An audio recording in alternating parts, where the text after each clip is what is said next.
কার অনুমতিতে শাহজালালে বিমান বাহিনীর সদস্যরা জানতে বিবেচককে সংশ্লিষ্ট মন্ত্রণালয়ের চিঠি, ভাতা ও ব্যয়ের ব্যাখ্যা চায় অর্থ মন্ত্রণালয়। এখনো হাসিনাকে প্রধানমন্ত্রী দেখছে মৎস্য অধিদপ্তর, সম্মাননার নামে অর্থ হাতানোর চেষ্টা, খোদ মহাপরিচালকের সম্পৃক্ততার অভিযোগ। নির্বাচনে ইসলামী দলগুলোর বৃহত্তর জোটের আভাস, ইসলামী আন্দোলনের সংস্কার শেষে 1.5 বছরের মধ্যে ভোটের দাবি। ইউক্রেনে নতুন আন্তঃমহাদেশীয় ক্ষেপণাস্ত্র ছোড়ার হুঁশিয়ারি পুতিনের, শর্ত সাপেক্ষে যুদ্ধ বন্ধে ট্রাম্পের সঙ্গে বসতে চান আলোচনা। এবং অ্যান্টিগা টেস্টের প্রথম দিন শেষে ক্যারিবীয়দের সংগ্রহ 5 উইকেটে 250 রান, নিয়ন্ত্রিত বোলিংয়ে স্বস্তি টাইগার শিবিরে। দেখছিলেন শিরোনাম সংবাদ সকালের, সাথে আছি আমি ফারজান আলী। শাহজালাল বিমানবন্দরে 2021 সালের পর বিমানের বাহিনীর সদস্য সংখ্যা কোন প্রক্রিয়ায় এবং কার অনুমতিতে ধাপে ধাপে বৃদ্ধি করা হয়েছে তা জানতে বিবেচকের কাছে ব্যাখ্যা চেয়েছে বেসামরিক বিমান চলাচল এবং পর্যটন মন্ত্রণালয়। এর আগে বিমান বাহিনীর অতিরিক্ত সদস্যদের ভাতা প্রদান এবং ইন এইড টু সিভিল পাওয়ারের আওতায় আনার সুযোগ আছে কিনা তা জানতে একটি চিঠি দিয়েছে অর্থ মন্ত্রণালয়। বিস্তারিত আলিমুজ্জামান সাফওয়ানের রিপোর্টে। গত 5 আগস্ট দেশ ত্যাগ করে ভারতে পালিয়ে যায় শেখ হাসিনা। এর কিছুক্ষণ পরই বিমানবন্দর অরক্ষিত রেখে নিরাপত্তার দায়িত্বে থাকা এপিবিএন সদস্যরাও পালিয়ে যায়। এতে অস্থিরতা দেখা দেয় শাহজালাল বিমানবন্দরে। বন্ধ করে দেওয়া হয় ফ্লাইট ওঠানামা সহ বিমানবন্দরের যাবতীয় কার্যক্রম। কয়েক ঘন্টা বন্ধ থাকার পর বিমান বাহিনীর সদস্যরা নিরাপত্তার দায়িত্ব নিলে স্বাভাবিক হয়ে আসে বিমানবন্দরের কার্যক্রম। তবে ধাপে ধাপে বিমান বাহিনীর 1450 জন সদস্য নিরাপত্তার কাজে নিয়োজিত করা নিয়ে উঠেছে নানা প্রশ্ন। কোন প্রক্রিয়ায় কার নির্দেশে বিমান বাহিনীর এ সদস্যদের দায়িত্ব দেওয়া হয়েছে তা জানতে চেয়েছে অর্থ মন্ত্রণালয়। পাশাপাশি বিবেচকের বিধিমালা অনুযায়ী ইন এইড টু সিভিল পাওয়ারের আওতায় বিমান বাহিনীর সদস্যদের নিয়োজিত করার সুযোগ আছে কিনা তাও জানতে চাওয়া হয়েছে।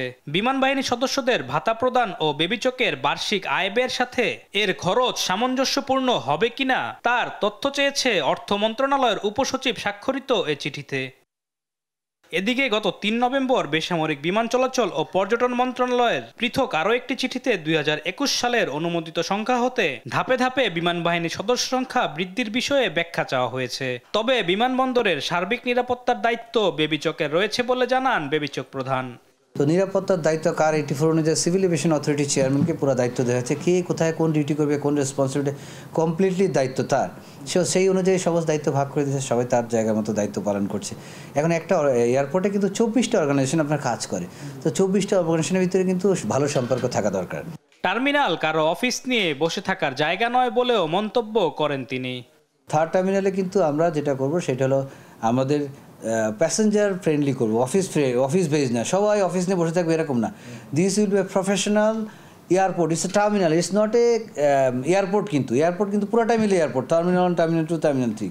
সো আমি যদি একই কনসেপ্ট চিন্তা করি, টার্মিনাল 3তে আমি টার্মিনাল 1, 2তে যে অফিস নিয়ে বসে আছি সবাই হয়ে যাবো, সেই কনসেপ্টে গেলে কিন্তু উইল গো রং। এর আগে বিমানবন্দরের নিরাপত্তা সংস্থা এফসেকের সঙ্গে এপিবিএন এর অফিস সংক্রান্ত দ্বন্দ্বের জেরে বিমানবন্দর থানায় জিডি করে এপিবিএন। আলিমুজ্জামান সাফওয়ান, দেশ টিভি, ঢাকা। এখনো শেখ হাসিনাকে প্রধানমন্ত্রী হিসেবে দেখছে মৎস্য অধিদপ্তর। সম্প্রতি কাগজে কলমে তাকে সম্মাননা দেওয়ার নামে লাখ লাখ টাকা হাতানোর চেষ্টা করছে দপ্তরটি। এমন কর্মকাণ্ডে কয়েকজন অসাধু কর্মকর্তার সঙ্গে খোদ মহাপরিচালকের সম্পৃক্ততা উঠে এসেছে দেশ টিভির অনুসন্ধানে। বিষয়টি হিসাব বিভাগের নজরে এলে আটকে দেয়া হয় বিলটি। MA আজিমের রিপোর্ট। শেখ হাসিনা পালিয়েছে 5 আগস্ট, অথচ 22 আগস্ট তাকে মাননীয় প্রধানমন্ত্রী উল্লেখ করে বিশেষ সম্মাননা পদক দেওয়ার নামে আর্থিক মঞ্জুরি প্রদান করেছেন মৎস্য অধিদপ্তরের মহাপরিচালক জিল্লুর রহমান। বিষয়টি জানতে মৎস্য ভবনে দেশ টিভি টিম খরচ না করে মঞ্জুরি প্রদানের বিষয়টি অকপটে স্বীকার করেন মহাপরিচালক। খরচটা কি হয়েছে আসলে? না, আসলে হয়নি। এটা অবজেকশন আসছিল নাকি? অবজেকশন। আচ্ছা, যে খরচটা হলো না তাহলে সেটা আপনি কিভাবে ছাড় করলেন? স্যার কোথায় হলো? এই যে আপনি স্বাক্ষর করেছেন আমি এটা মঞ্জুরি প্রদান করেছি। উল্টো জানতে চান অর্থ লোপার চেষ্টার এ তথ্য প্রমাণ কিভাবে পেল দেশ টিভি। এটা কাগজটা আমার অফিস থেকে গেছে, কিভাবে গেল? এটা কি আপনার? হ্যাঁ, আমার স্বাক্ষরিত। তার মঞ্জুরি পেয়েই 25 আগস্ট ক্রয় সরবরাহ ও সেবা বাবদ ব্যয়ের বিল তৈরি করেন প্রশাসনিক কর্মকর্তা মোহাম্মদ কামরুজ্জামান। এবার তার মুখোমুখি দেশ টিভি টিম। কামরুজ্জামানের দাবি, মহাপরিচালক মঞ্জুরি দেয়ায় বিলটি তৈরিতে বাধ্য ছিলেন তিনি। কারণ এটা কেন করে যে আমাদের ডিজি স্যাররা অনেক ধরুন প্রতিদিন শত শত স্বাক্ষরের বিষয় থাকে, তো সেটার হয়তো বা টাইম থাকে না। তো আমাদের যারা সাবডিভিট করা থাকে তারা এই যে মঞ্জুরি আদেশ এটা দেখি করে, কিন্তু এই মঞ্জুরি আদেশ হওয়ার আগ পর্যন্ত কতবার একটা লম্বা প্রসেস অতিক্রম করতে হয়েছে, এবং আমাদেরকে কিন্তু এর চেয়ে বেশি দেখার সুযোগ নেই। আসলে আমরা যখন এটা নিয়ে, কারণ ফার্স্টে তো আসলে এটা ক্যাচ করতে পারিনি, তাই না? সত্য কথা, কারণ আমাদের প্রতিনিয়ত অনেক রকমের বিষয় থাকে, তখন তো অবশ্যই আমরা অনুতপ্ত হয়েছি। পরিস্থিতি বুঝতে পেরে সটকে পড়েন হাসিনাকে প্রধানমন্ত্রী বানিয়ে ভুয়া বিল তৈরির আরেক কারিগর, জেলা মৎস্য কর্মকর্তা রিজার্ভ মোহাম্মদ মামুনুর রশিদ। বিষয়টি নিয়ে কথা বলতে এবার হিসাব মহানিয়ন্ত্রকের কার্যালয়ে দেশ টিভি। প্রয়োজনীয় কাগজপত্র না থাকায় বিলটি আটকে দেয়া হয় বলে জানান তিনি। ওরা এখানে রেফার করার পরে কিন্তু আমরা পাস করি নাই, ঠিক আছে?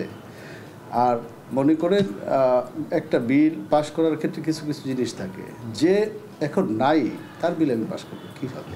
যতক্ষণ পর্যন্ত প্রপার অথরিটি যা ইচ্ছা করুক গিয়া, প্রপার অথরিটি প্রপার কাজ সুষ্ঠুভাবে সমাধান হয়েছে এই ধরনের ডকুমেন্ট আমাদের কাছে না দিব, ততক্ষণ পর্যন্ত আমরা কোনো বিল পাস করবো। তার মানে তারা তো বিষয়টা এক প্রকার তারা হয়তো বুঝে ফেলছে ইতিমধ্যে, বুঝে, এবং শুধু দায়িত্ব এই বিলটা পাঠানোর পরে আমি দায়িত্বশীল যারা তাদেরকে বলছি যে আপনাদের এই কাজগুলি ঠিক না।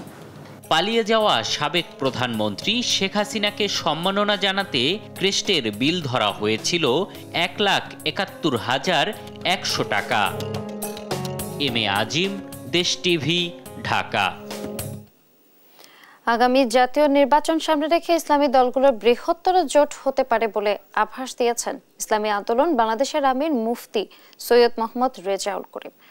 দেশ টিভিকে দেওয়া সাক্ষাৎকারে তিনি বলেন, আগামী 1.5 বছরের মধ্যে প্রয়োজনীয় সংস্কার শেষে নির্বাচন চায় তার দল। তবে মতপার্থক্য থাকলেও জামায়াতের সাথে যোগাযোগ রাখছেন বলে জানান মুফতি সৈয়দ রেজাউল করিম। বিস্তারিত শাহিদুজ্জামান সাকিবের রিপোর্টে। রাজনীতির মাঠে সরব থাকলেও গেল দশকে কোনো আসন থেকে জয় পায়নি ইসলামী আন্দোলন বাংলাদেশ। তবে হাসিনা সরকার পতনের পর নতুন করে আলোচনায় এসেছে দলটি, বেড়েছে দলটির ভক্ত সমর্থকও। এবারও হাত পাখা মার্কা নিয়ে মাঠে থাকতে চায় নেতাকর্মীরা। রাজনীতি ও আগামীর বাংলাদেশ নিয়ে দেশ টিভিকে বিশেষ সাক্ষাৎকার দিয়েছেন ইসলামী আন্দোলন বাংলাদেশের আমির চরমনাই পীর মুফতি সৈয়দ মোহাম্মদ রেজাউল করিম। জানিয়েছেন আগামী নির্বাচন নিয়ে পরিকল্পনাও। সব ঠিক থাকলে নির্বাচনের আগেই গড়তে পারে ইসলামী দলগুলোর নতুন জোট। ইসলামী যে দলগুলো আছে আমরা সবাই যেন নির্বাচনের সময় ইসলামের পক্ষে একটি বাক্স পাঠাতে পারি, এই একটা চিন্তা নিয়ে আমরা কাজ করতেছি এবং ইসলামী দলগুলোর সাথে আমরা যোগাযোগ রক্ষা করে চলছি, তারাও আমাদের সাথে করছে। আমরা চাইতেছি যে নির্বাচনের সময় যেন ইসলামের পক্ষে একটা বাক্সই যায়। এখন এই কার্যক্রমটা আলহামদুলিল্লাহ আশা করি অনেকটা বাস্তবায়ন হবে, এরকম আশাবাদী আমরা। অন্তর্বর্তী সরকারের 100 দিন পার হলেও সংস্কারে কিছুটা বিলম্ব হচ্ছে বলে মনে করেন এই ইসলামী চিন্তাবিদ। বলেন, দ্রুত সময়ের মধ্যে সংস্কার ও নির্বাচন আয়োজন দুটোই জরুরি। প্রয়োজনীয় সংস্কার খুব ত্বরিত করার পরই নির্বাচনী একটা রোডম্যাপ ঘোষণা করা দরকার, খুব ত্বরিত। কারণ তারা এটা পরিষ্কার না করায় জনগণের মধ্যে, রাজনৈতিক দলের মধ্যে একটা কিন্তু প্রশ্ন কিন্তু বারবার আরও বাড়তেছে, আর এটা কিন্তু একটা সংজ্ঞা তৈরি হইতেছে। 1 থেকে 1.5 বছরের মধ্যেই কিন্তু টাইম এর বেশি না হওয়া উচিত। জামায়াতের সঙ্গে দূরত্ব কমিয়ে আনা ও বিএনপির সাথে সখ্যতা নিয়েও কথা বলেন চরমনাই পীর। জামাত যেহেতু একটা উল্লেখযোগ্য বাংলাদেশের দল, সেখানে তাদের আমাদের সাথে সম্পর্ক, যোগাযোগ রক্ষা, এটা আমরা কিন্তু দেশের কল্যাণের জন্য এটা আমরা চাইতেছি। বিএনপি আমাদের সাথে আগে পরে তাদের সম্পর্ক, তাদের সাথে সৌহার্দ্যতা, এটা আগেও ছিল, এখনও আছে। তবে তারা বর্তমানে যে ক্ষমতার ব্যাপারটাই মুখ্য দেখছে, এটা কিন্তু আমাদের কাছে ভালো লাগছে না। দেশকে ফ্যাসিবাদ মুক্ত রাখতে জাতীয় ঐক্য জরুরি বলেও মনে করেন মুফতি রেজাউল করিম। এই ফ্যাসিস্টের বিরুদ্ধে দেশের পক্ষে জাতীয় ঐক্য থাকা দরকার। শাহিদুজ্জামান সাকিব, দেশ টিভি, ঢাকা। এটা কিন্তু আদানি সহ বিভিন্ন প্রতিষ্ঠানের চুক্তির বিষয়ে পর্যালোচনা করা হবে বলে জানিয়েছেন জ্বালানি উপদেষ্টা ফাউজুল কবির খান। বলেন, বিদ্যুৎ আমদানি বিষয়টি দেশি বিদেশি আইনজীবীদের মাধ্যমে খতিয়ে দেখা হচ্ছে। গুরুতর দুর্নীতির প্রমাণ পেলে বাতিল হতে পারে চুক্তি। শুক্রবার সকালে নীলফামারীতে পল্লী বিদ্যুৎ সমিতির উত্তর অঞ্চলের কর্মকর্তাদের সাথে মতবিনিময় সভায় তিনি একথা বলেন। তিনি আরও বলেন, নবায়নযোগ্য শক্তির উৎস থেকে বিদ্যুৎ আহরণ করা গেলে ঘাটতি কমানো যাবে। বিদ্যুতের জ্বালানি সংকট নিরসনে গ্যাস, কয়লা আমদানি না করে পতিত জায়গা এবং বিল্ডিং এর ছাদে নবায়নযোগ্য শক্তি স্থাপনে জোর দেন বিদ্যুৎ, জ্বালানি এবং খনিজ সম্পদ উপদেষ্টা। যেসব প্রকল্প হয়ে গেছে, যেমন ধরেন এটা বিদ্যুৎ উৎপাদন করতেছে, তো এটা তো আপনি বন্ধ করতে পারবেন না, বুঝছেন না? তাহলে তো সারা দেশে এখন হয়ে যাবে, লোডশেডিং হবে। আমরা এই চুক্তিগুলোকে এখন দেশি বিদেশি আইনজীবীদেরকে দিয়ে পরীক্ষা করাচ্ছি এবং এরা ওদের এই পরীক্ষার ভিত্তিতে ওই যে আদালতের যে সিদ্ধান্ত আছে যেগুলোকে রিভাইজ করা, অথবা যদি গুরুতর অন্যায় হয়ে থাকে তাহলে এগুলোকে বাতিল করারও আমরা নেব। তো সেই প্রক্রিয়াটা চলমান আছে। মার্কিন অভিযোগের পর বড় ধাক্কা লেগেছে ভারতের অন্যতম শীর্ষ ধনী গৌতম আদানির ব্যবসায়। এর মধ্যে তার সম্পদ মূল্য কমেছে 12.4 বিলিয়ন ডলার। সেই সঙ্গে শেয়ার বাজারে তার প্রতিষ্ঠানের শেয়ার মূল্যে নেমেছে ধস। পাশাপাশি 2 চুক্তি বাতিল করেছে কেনিয়া সরকার। এতে ভারতের অর্থনীতিতে প্রভাব পড়ার শঙ্কা বিশেষজ্ঞদের। আরবিত আফসারের রিপোর্ট, জানাচ্ছেন আফরিন মৌ। বড় ধরনের বিপদে পড়েছেন বিশ্বের অন্যতম শীর্ষ ধনী গৌতম আদানি। তার বিরুদ্ধে গ্রিন এনার্জির জন্য সৌরশক্তি প্রকল্পের কাজ পেতে ভারতের সরকারি কর্মকর্তাদের 265 মিলিয়ন ডলার ঘুষ দেওয়ার অভিযোগ তুলেছে যুক্তরাষ্ট্র। অভিযোগটি ভারতের অর্থনীতি এবং আদানি গ্রুপের জন্য অশনি বলছেন বিশ্লেষকরা। খুব আনন্দ। অভিযোগটির পর ফোর্বস ম্যাগাজিন জানায়, বুধবার গৌতম আদানির সম্পদ মূল্য 12.4 বিলিয়ন কমে 46.9 বিলিয়ন ডলারে। গত বৃহস্পতিবার আদানি গোষ্ঠীর শেয়ারের দাম কমে প্রায় 20% পর্যন্ত। এতে ভারতের শেয়ার বাজারে দেখা দিয়েছে অস্থিরতা।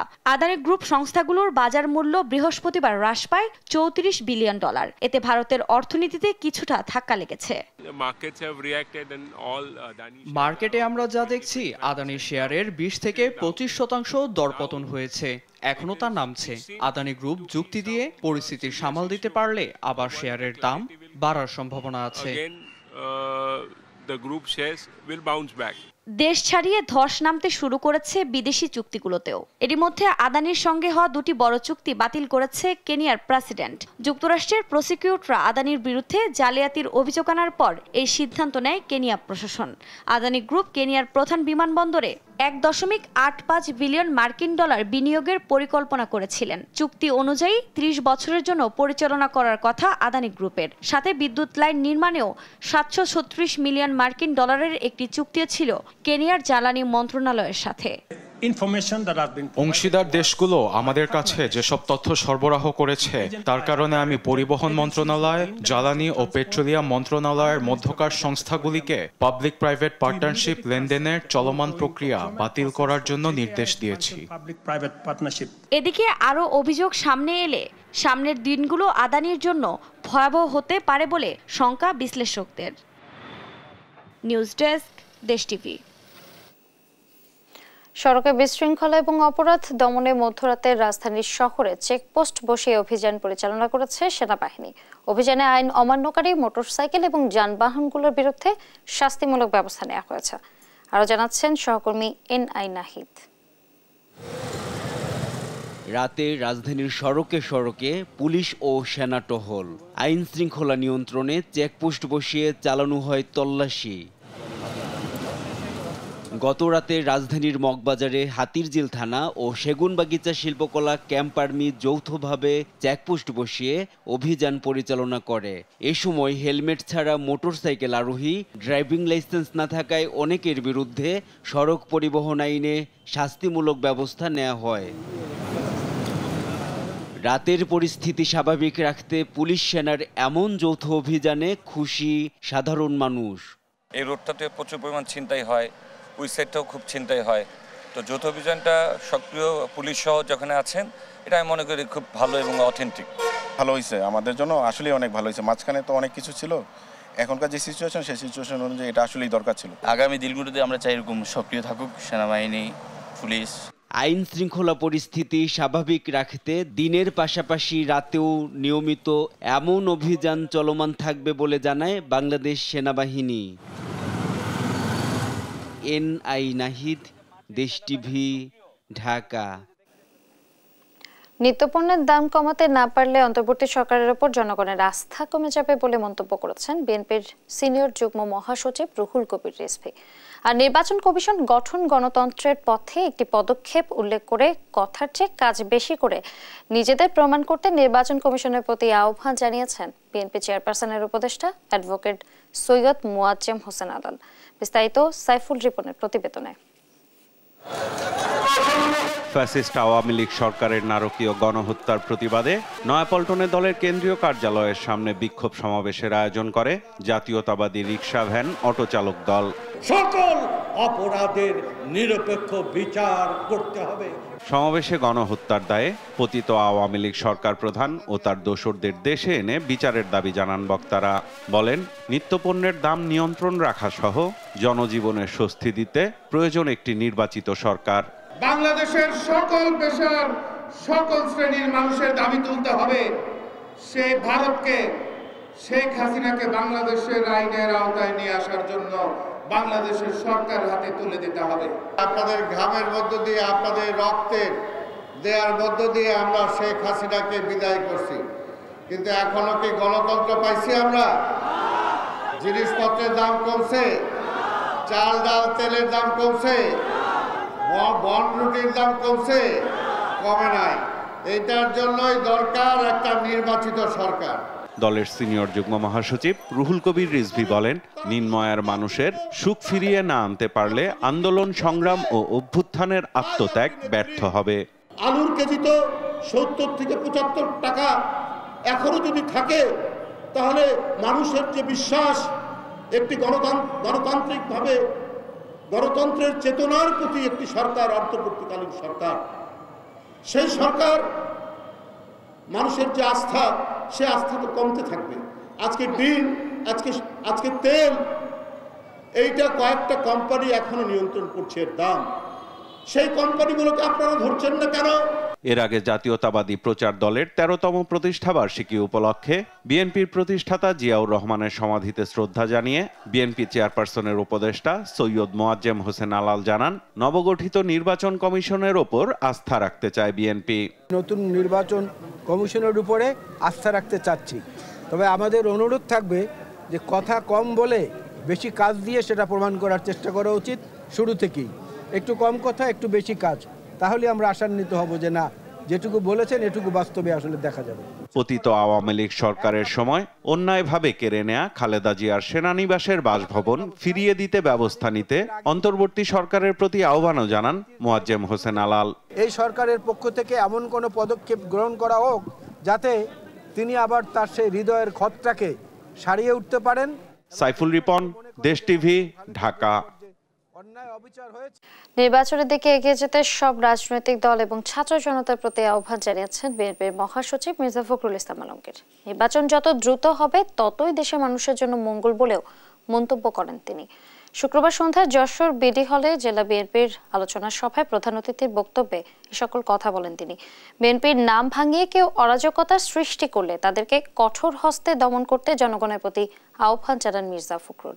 জেলা বিএনপির আহ্বায়ক অধ্যাপক নার্গিস বেগমের সভাপতিত্বে অনুষ্ঠানে উপস্থিত ছিলেন বিএনপির ভাইস চেয়ারম্যান নিতাই রায় চৌধুরী, জেলা বিএনপির সদস্য সচিব অ্যাডভোকেট সাবেরুল হক সাবু, খুলনা বিভাগীয় সাংগঠনিক সম্পাদক অরিন্দ ইসলাম অমিত সহ জেলা বিএনপির সিনিয়র নেতারা। প্রশাসনের সংস্কার, বিচার জগৎ বিভাগের সংস্কার, অর্থনীতির ন্যূনতম সংস্কার, এই বিষয়গুলো করে আমরা একটা নির্বাচনে যেতে পারি। আমরা কিন্তু পরিষ্কার বলেছি যে আমরা এককভাবে এই নির্বাচনের পরে সরকার গঠন করতে চাই না। আমরা সমস্ত রাজনৈতিক দলগুলোকে নিয়ে যারা আন্দোলন করেছে এই ফ্যাসিস্টের বিরুদ্ধে, তাদের সকলকে নিয়ে আমরা একটা সরকার গঠন করতে চাই যারা এই সংস্কারগুলো করবেন।